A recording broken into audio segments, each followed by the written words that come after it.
gente, boa noite. Aqui também já está escuro, então escureceu, para mim já é boa noite. E agradeço, né, sempre de estar aqui presente, o convite da Isabela, de poder participar. Não estou vinculada, né, a uma universidade como professora, sou psicanalista, trabalho na clínica psicanalítica e já dei aula no curso de psicologia da Faculdade Salesiana e também na FEMAIS, no curso de administração, mas hoje não estou vinculada a nenhuma instituição de ensino, né? E trabalho na clínica psicanalítica. A minha contribuição aqui hoje, né, com essa... A gente tem trazido cada encontro, cada roda de conversa, né, virtual, a gente tem trazido um tema específico, né, como o Fábio falou um pouquinho dessa dinâmica, a gente tem trazido um tema específico para debater, discutir, conversar, é uma roda de conversas mesmo, né? E a Isabela propôs esse tema, né, da normalidade e veio com essa pergunta, né? É possível ser normal? E eu acho que é uma pergunta que tem que estar norteando para todos que estão aqui discutindo, né? Que cada um possa trazer a sua resposta, né? As suas reflexões sobre essa pergunta. Eu fui buscar a psicologia um pouquinho, né? Para poder trazer aqui, para falar um pouquinho para vocês, né? O que eu pensei a respeito dessa pergunta. Que de antemão, né, de partida, a gente já vai responder que não é possível ser normal, né? O que é ser normal? A definição de normal, ela vai estar sempre ligada a uma referência, a um ponto de referência, né? Então, o que é normal? A gente vai sempre falar da normalidade a partir de um referencial. E a gente dentro da psicologia, tem um texto do Freud que eu acho que ele é fantástico para poder falar disso, né? Aliás, dois textos do Freud que são norteadores de uma discussão sobre a normalidade, que é a psicologia da vida cotidiana. Eu não sei se vocês já ouviram falar desse texto, chamado Psicologia da Vida Cotidiana, onde ele vai falar das pequenas loucuras, das pequenas paranoias e neuroses, né? Das nossas pequenas loucuras cotidianas, né? Dos nossos sintomas cotidianos, e que eles não são loucura, né? Não são doença, mas que trazem esse traço da psicopatologia. Então, ele vai chamar esse texto, né, da psicopatologia da vida cotidiana. E um outro texto do Freud que também nos serve muito, né, de base para uma discussão sobre a normalidade ou sobre a cultura, né, é um outro texto chamado Psicologia das Massas e Análise do Eu. Eu também não sei se vocês já conhecem, já tiveram a oportunidade de ler esse texto, onde ele vai falar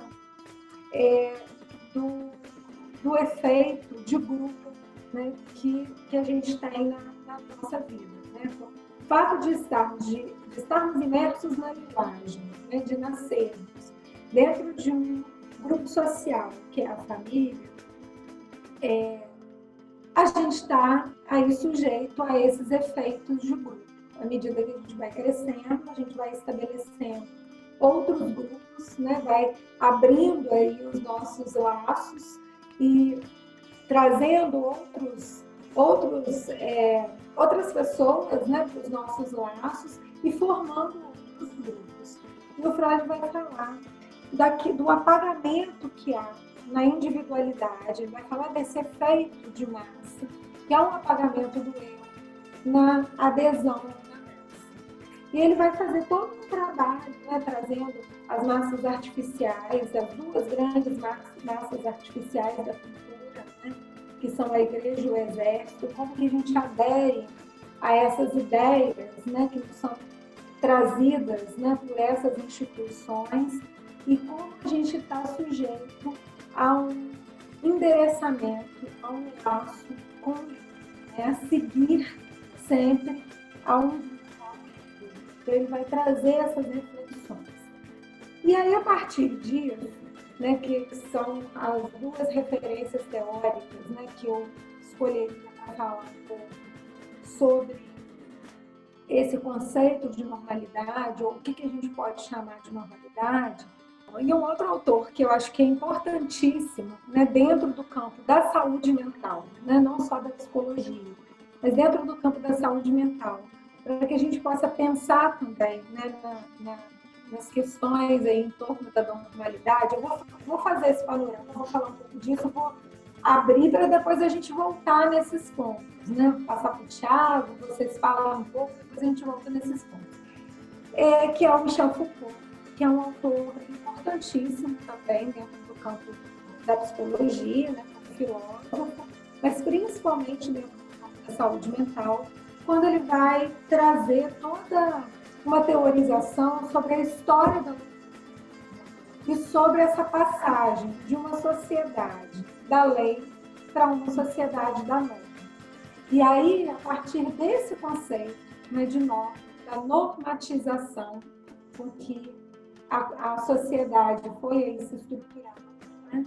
Toda essa política higienista, ele vai trazer esse conceito, né, da normalidade para falar da história. Falando da história da loucura, ele vai trazer esse conceito da normalidade.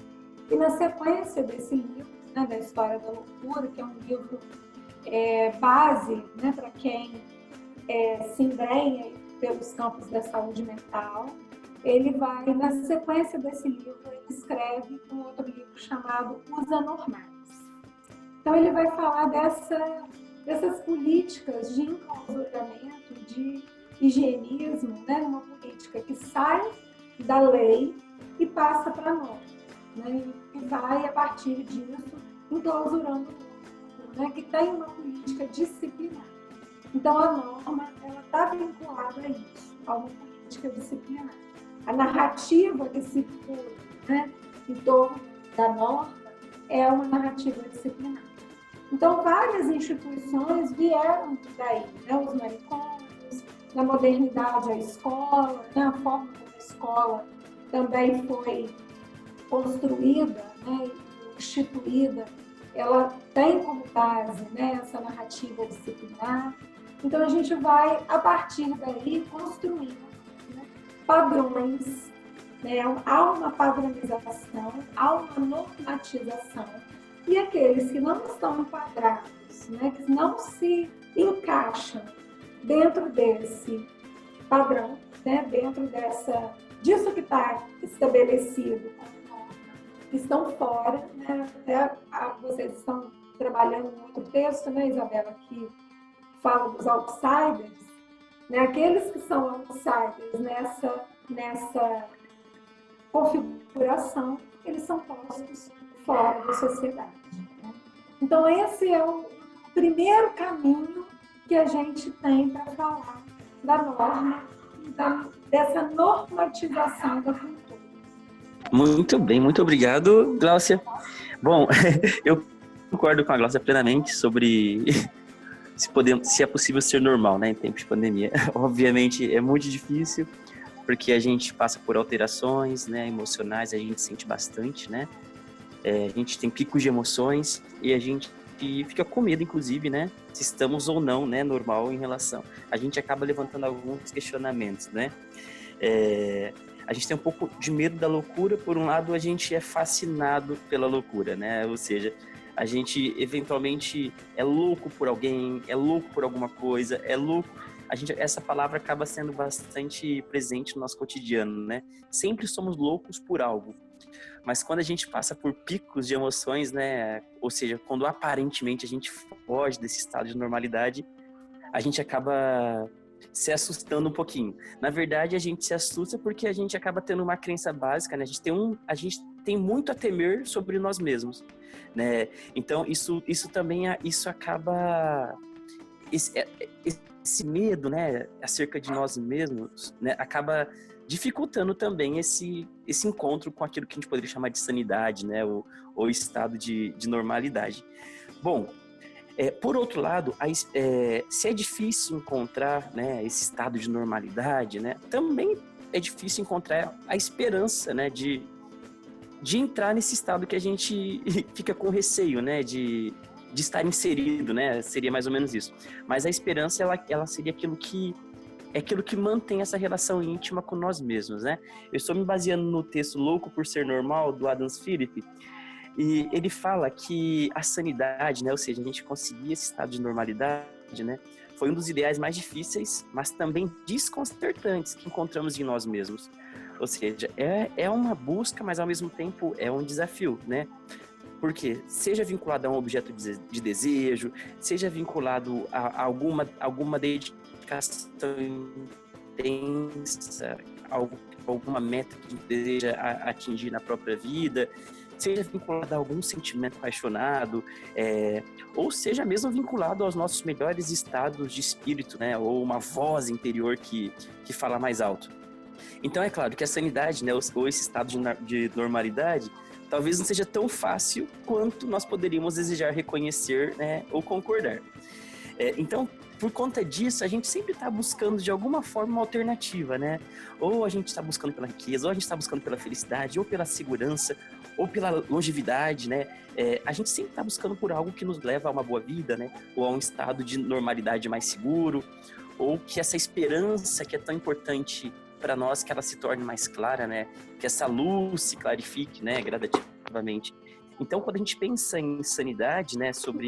Ou em normalidade, né? Quando a gente vincula isso a algum tipo de prosperidade, né? Alguma esperança realista, né? Então, isso também tem um lado, né? Da loucura, né? Ou seja, um desejo forte, né? Algo que é uma chama que a gente carrega dentro da gente, né? Então, em tempos de Covid, tudo isso vem muito à tona, né? Então, eventualmente, a gente se sente diferente, a gente perde algumas esperanças, que é um pouco dessa luz, parece que ela fica um pouco distante, né? A gente também tem um medo disso, né? Só que a gente acaba cultivando outros modelos, né? Outros caminhos, né? Que acabam contribuindo para essa paz interior, né? Para que essa saidinha da normalidade não nos impacte tanto, né? Emocionalmente. Mas sair também não é um problema, né? Infelizmente, a sanidade ou a normalidade, né? Ao longo da história, como a Glaucia falou, ela foi conotada não muito positiva, né? Porque muita gente foi penalizada por isso, né? Muitos pacientes foram hospitalizados por não se enquadrarem ao nível de normalidade, né? Mas eu diria que esse balanço, ele faz parte, né, do ano, e eventualmente não estar normal ou não se sentir num estado pleno, né, de normalidade, também é importante. E, na verdade, eventualmente é um pilar de alavanca para a gente buscar essa luz, para a gente buscar essa esperança que, eventualmente, parece que está distante, né? Parece que ela é tão difícil quanto se manter são, quanto manter esse estado, né, de normalidade. Mas que o lado positivo da loucura, né, continue presente, né? Ou seja, que a gente continue sendo louco por encontrar coisas boas, que a gente continue sendo louco por alguns desejos, pelas paixões, por coisas que nos mantêm vivos, né? Que mantém essa chama, né, enquanto ser humano acesa, né? Porque eventualmente sair um pouquinho dessa linha que cada um pode considerar como padrão, né? Essa linha muito subjetiva, então não tem problema, né? Talvez isso faça a gente seres humanos completos, né? E isso faz com que a gente visite espaços dentro da gente que às vezes a gente teme, né? E que talvez traga algum aprendizado, que traga alguma perspectiva, que leve o nosso nível de maturidade, que faz com que a gente visite emoções que são importantes para alavancar outras variáveis da vida e que talvez elas estivessem em stand-by ali, né? Pouco presente, e porque a gente não entende que isso é positivo, mas nem sempre isso é negativo, porque eventualmente essas emoções elas podem contribuir para nos impulsionar, né? Para nos transformar em seres humanos melhores, mais felizes e no nível de normalidade que cada um entende que é o melhor nível de normalidade, né? Eu acho importante só ressaltar, né, que a reflexão, gente, não é só no período da pandemia. Pensar o ser normal, até pelo que a Gláucia colocou, antes da pandemia. Né? Minha formação é em psicologia também, né? Nunca exerci a clínica, sempre foi no campo das organizações e do trabalho, mas eu já tinha, assim, esse desejo de trazer essa reflexão no Café com RH, e aí surge, né, esse subprojeto do Café com RH, que é Aprendendo com Covid-19, onde a gente tem tratado mais de questões relacionadas a sentimentos, emocional, essa parte, né, que surgiu como para dar um suporte, né, para nós, quanto professores, pessoal da universidade, como para todos, acolher a todos para essa troca. Eu acho que é muito importante essa reflexão antes da pandemia. Eu acho que a Gláucia traz uma reflexão mostrando isso, que o questionamento do ser normal é anterior. E achei lindo que o Fábio trouxe também, que eu fiquei viajando aqui, pensar a norma, ou seja, o que os outros querem, o que a sociedade quer que eu seja, ou do ponto de vista do meu sentimento, né? Mas o que eu sinto, ou o que com esse sentimento, o que eu provoco no outro, até que ponto isso é normal ou eu tenho que buscar algum tratamento? Até que ponto, que a gente discutiu, né, nos encontros anteriores, é só uma tristeza, que é normal ficar triste, ou uma depressão que eu não estou conseguindo sair da cama nem para comer e que aí eu preciso urgentemente pedir ajuda, não só para um psicólogo, até para um psiquiatra, né, muitas vezes. E outros casos que talvez nem não é medicação, é uma questão com psicólogo. Mesma coisa da ansiedade, até que ponto essa minha agitação é um estresse, uma agitação pontual que é normal, né, numa determinada situação. Ou não, até que ponto eu não consigo produzir, eu não consigo concentrar, eu não consigo dormir, eu não consigo fazer nada e eu tenho que pedir uma ajuda. Então, acho que a Gláucia quis dizer, vocês me corrigem se eu estiver equivocada, Gláucia, que a gente tem que agradecer no campo, pelo ponto de vista da psicanálise, talvez, não sei, né? Daí tem a visão do Tiago, da teoria cognitiva comportamental, que eu conheço menos, mas é maravilhoso também. A gente tem que agradecer de ser neurótico, né? Que a neurose está no campo da normalidade. Então, se alguém te chama de neurótico, fala, graças a Deus! Né? E aí a Gláucia vai poder falar um pouquinho mais disso, né? É só isso. Porque você tocou num ponto que eu acho que percorreu aí as falas, né? Mas eu acho que você tocou num ponto que tem uma relação mais próxima, de fato, com a psicanálise, né? Existe um paradigma da normalidade quando a gente faz essa dualidade entre o avesso da normalidade sendo a loucura, né? Sendo a doença mental, né? A loucura. Então, a gente fica nesse campo. Tem um outro livro, esse livro está até aqui comigo, mas eu, sinceramente, eu não tive muito tempo de retomar ele. Não sei se vocês conhecem, não sei nem falar o nome. George Canger, não sei se vocês conhecem esse livro, chama O Normal e o Patológico. Esse estava aqui comigo, por acaso os do Foucault não estão aqui, mas esse estava na minha casa e eu trouxe para cá. E ele vai falar uma coisa ali no livro, bem no iníciozinho até das construções teóricas dele, fazendo essa dicotomia mesmo, né, do normal e do patológico. Quando que algo que é normal passa a ser patológico, né? Que eu acho que isso foi aí percorrendo as falas, a Isabel colocou isso aí, né? Sentir angústia normal, mas quando que essa angústia passa a ser doença? Porque a gente fica nessa dicotomia, né? Se não é normal, está no campo da doença. E o que o Freud traz lá da psicopatologia da vida cotidiana é justamente isso, é a intenção. O que diferencia, né? O sujeito aí normal, né, da vida cotidiana, aquele que está ali funcionando na vida, com seus medos, suas angústias, suas tormentas, né, diárias, para aquele que adoece, que se neurotiza, né, e que aquilo se torna um sintoma. É justamente a intensidade dessas sensações, né? Quando esse sintoma ele entra num circuito de paralisar a vida, de trazer emoções trazer impedimentos, né, e prejuízos para o funcionamento da vida cotidiana. Né? Então, o Freud vai trazer isso lá na psicopatologia da vida cotidiana, e esse autor, o Jorge, que eu não consigo falar dele, traz também, né, essa dicotomia que ele traz aqui do normal e do patológico. Só que eu, até com base nas leituras da psicanálise, eu acho que essa fala aí do Fábio, ela é muito precisa, né? Essa questão, né, do Fábio, que eu acho que ela é muito precisa. E qual é, quando a gente fala da normalidade, a gente está tomando o que como referência? Né? É normal, por conta de uma regra social, de uma norma social, porque isso existe, né? A gente precisa da lei para estar em sociedade, né? A gente está aí passando justamente, né, nesse momento político por isso, né? Um desmentido da lei, até, um discurso perverso que circula, né, de desmentir a lei, de não dar lugar à lei. Então, assim, a lei ela tem uma função social importantíssima, né? É o esteio, né, do processo civilizatório.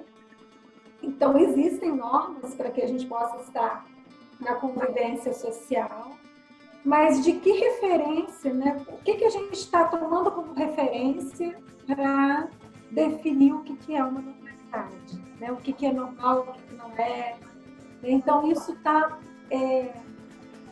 muito, como eu vou dizer, isso nos coloca, né, de frente com algo que é muito importante, que é a construção da nossa subjetividade. Então, isso eu acho que é importante para a gente discutir, né?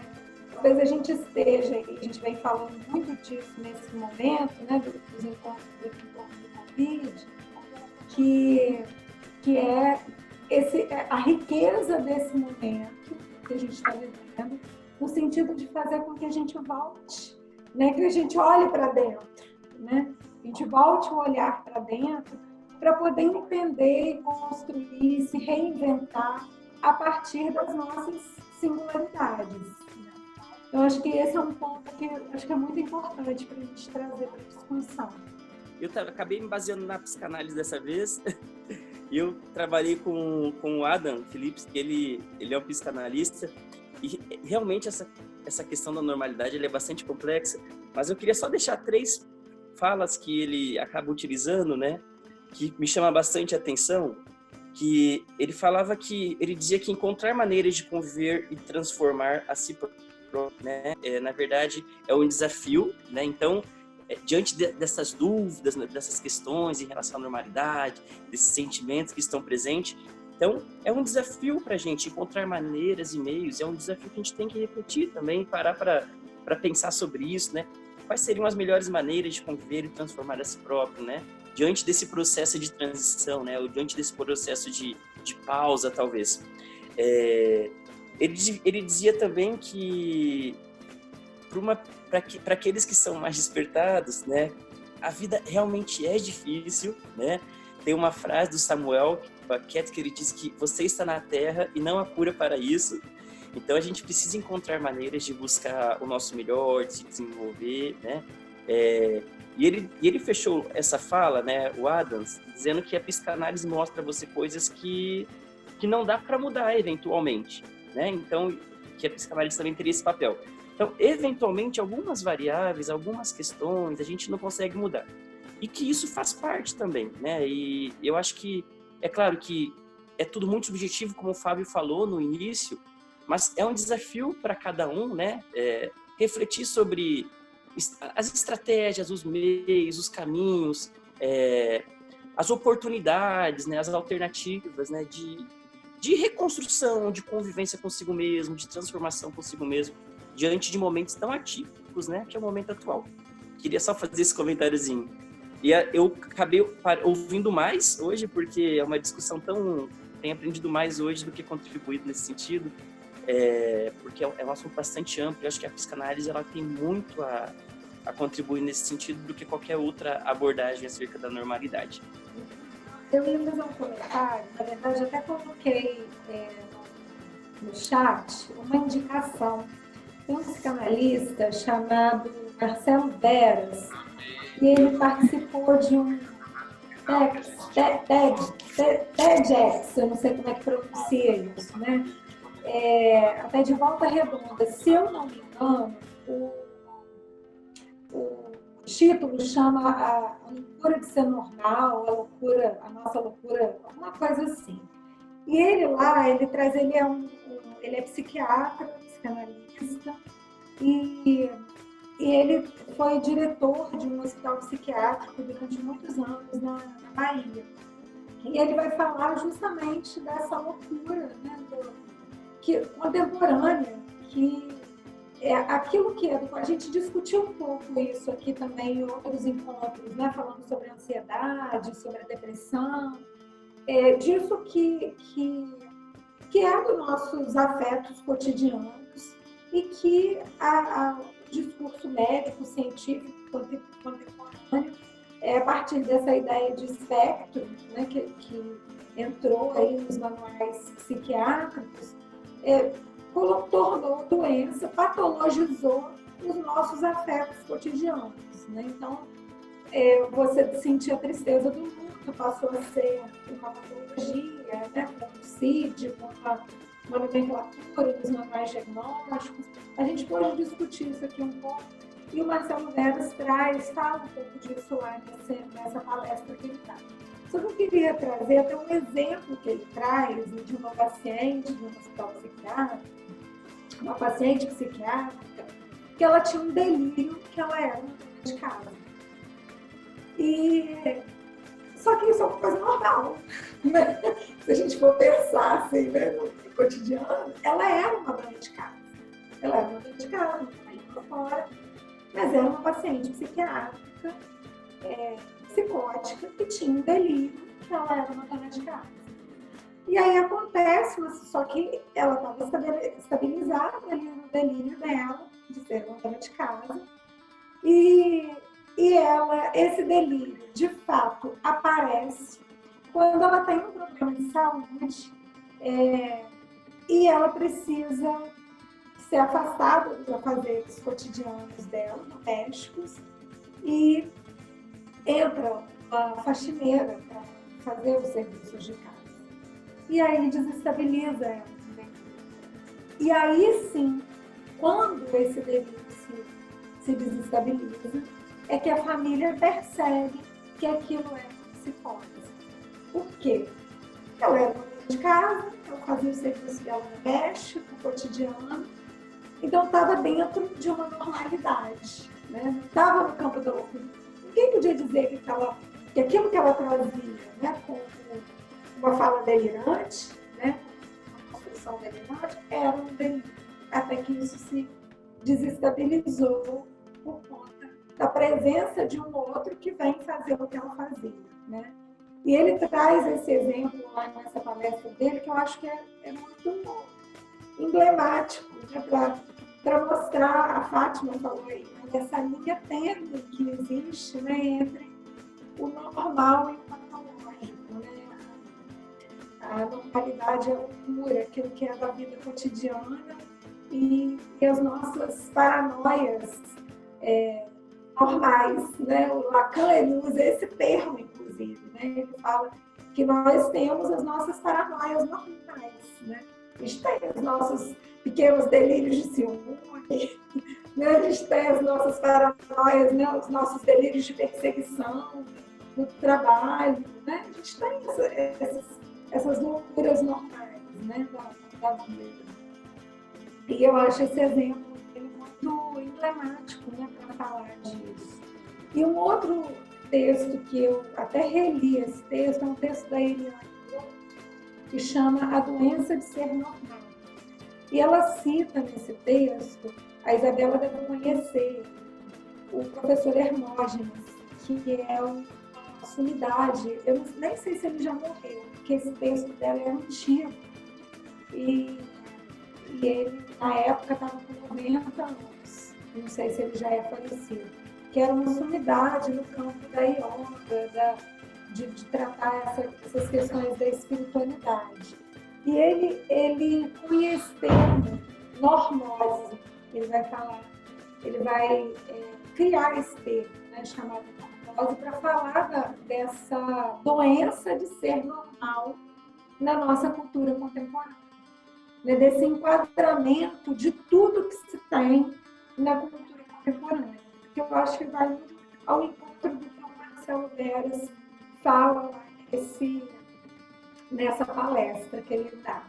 Então, eu queria trazer isso assim, como uma indicação mesmo, para que a gente possa procurar e depois ler, né, trazer uma outra contribuição todo dia.